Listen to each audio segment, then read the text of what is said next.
রূপান্তরকামী হয়েও গ্ল্যামার দুনিয়ায় ভারতের নাম উজ্জ্বল করল কল্যাণীর সৃজা। রূপান্তরকামীরাও আজ সমাজে পিছিয়ে নেই। যদি একটা বছর পেছনের কথা একটু মনে করি, তাহলে হয়তো সবার মনে আছে শরণ্যার কথা। তার পুরো নাম শরণ্যা ঘোষ।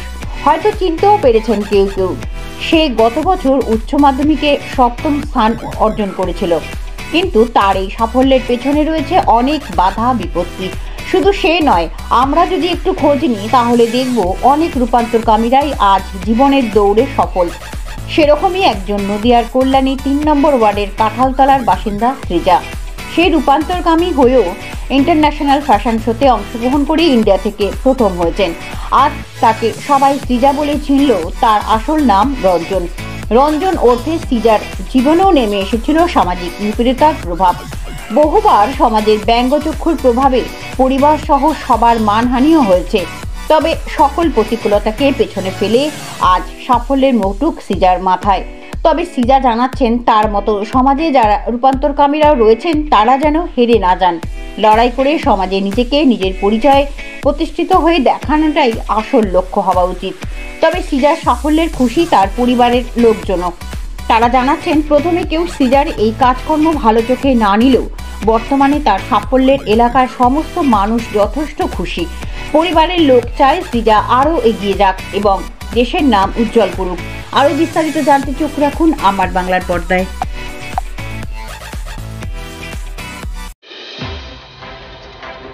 আমি নিজেকে নিজের সঙ্গে অনেক লড়াই করতে হয়েছে, সমাজের সঙ্গে লড়াই করতে হয়েছে, অনেক ক্ষেত্রে মানে সমস্ত জায়গা থেকে লড়াই করতে হয়েছে। আজকে সেই জায়গায় লড়াই করতে করতে একটু করতে নিজেকে তৈরি করতে আজকে নিজেকে এই জায়গাটা আনতে পেরেছি আমি।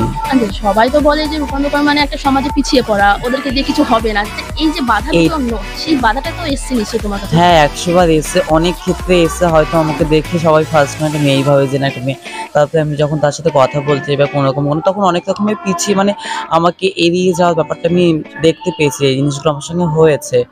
তো সেইখানে তাদের আমি বিশেষ করে সেই ব্যক্তিদের দেখাতে চাই যে না, আমরাও পারি। তো এখানে যে মানে তুমি আজকে যে কম্পিটিশনে জিতেছো, সেটা কম্পিটিশন কোথায় আয়োজন হয়েছিল? এটা কানপুরে হয়েছিল। আমি আমাদের কলকাতায় একটা আলপিন নবজীবন ওয়েলফেয়ার সোসাইটিতে ডান্স ট্যালেন্ট শোতে পার্টিসিপেট করি। ওইখানে আমি ভালো, আমাদের মদন মিত্র স্যার ছিল, রচনা ব্যানার্জি ছিল এখানটায়, তারপরে সম্রাট স্যার ছিল, এরকম অনেক লোক ছিল। তো সেইখান থেকে আমার জার্নিটা শুরু হয়। তো আস্তে আস্তে আজকে এখন নিজেকে এই জায়গায় তুলতে পেরেছি। তো তুমি যে দিল্লিতে প্রোগ্রামটা অ্যাটেন্ড করে আজকে জয়ী হয়েছো, তো সেখানে তুমি ভারতকে রিপ্রেজেন্ট করেছো, তোমার সাথে হয়তো আরো অনেকে ছিল। হ্যাঁ। তো কেমন লাগছে ভারতকে রিপ্রেজেন্ট করতে? মানে নিজেকে তো প্রচন্ড নার্ভাস ফিল হচ্ছিল যে আমি পারবো কি পারবো না। তো ফাইনালি তারপরে মা বাবা আশীর্বাদ ছিল আমার সঙ্গে। তারপরে আমার একটা ফ্রেন্ড আছে যে বিল্টু নাম, ও আমাকে প্রচন্ড সাপোর্ট করেছে।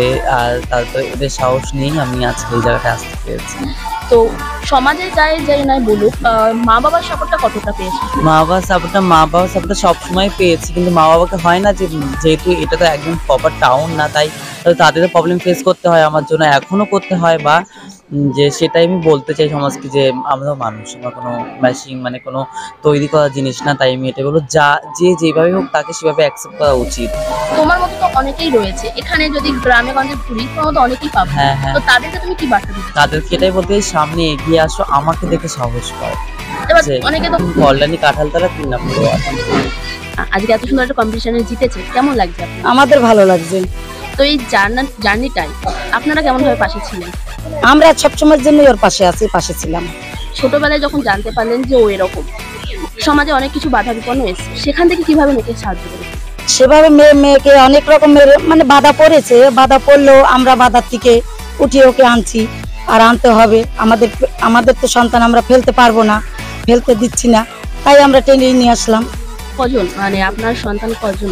আমার সন্তান 3 জন। তো তার মধ্যে 3 জনকে মেয়ে না?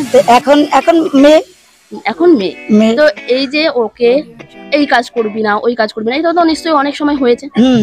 তো এই বাধাটাকে কিভাবে আপনারা অ্যাভয়েড করেছেন? আমরা অ্যাভয়েড কি করে করব? তা এখন আমরা অনেক রকমের না বলেছি। ও যখন ফিরছে না, তাই আমরা তারপর বললাম, যা তোর যেটা ভালো লাগে তাই তুই কর। ছোটবেলা পড়াশোনা বাড়িতেই করেছি, টিউশনি মাস্টার দিয়েছি, মাস্টারের কাছে পড়াশোনা করলো। মাধ্যমিক অবধি টানা একভাবেই ক্লাসে উঠেছে। মাধ্যমিকে মানে 2বার দিয়েছে। ওই ফেল করার পর আর বলছে, মা আমি পড়বো না। দাদাও তাই, ও তাই। তো তারপরে যখন ও বললো যে আমি এরকম নিয়ে লাইনে এগোবো, তখন আপনার কি ও ও প্রথম বলেনি যে আমি এই কাজ করব, এইটা লাইনে আমি যাব। ও একটা দোকানের করে আমার কাছ থেকে মানে করলো, বললাম এটা দোকানে যাবো, যা দোকানে যাবি যা। তখনই আমি ছেড়ে দিলাম ওকে, যা দোকানের করে তারপর শেষে ওইটা করলো। দোকান করে আজকে মুখ মানে আপনাদের মুখ, দেশের মুখ প্লাস জায়গার যে মুখ উজ্জ্বল করেছে, এখন কেমন লাগে? এখন ভালো লাগছে। এই যে পাড়া প্রতিবেশী দেখতে পাচ্ছি ভিড় করে এসেছে, এখন কেমন লাগে? পার্বতী তোমাদের কেমন লাগছে বলো? আপনারও খুব লাগে? হ্যাঁ, ভালো লাগছে।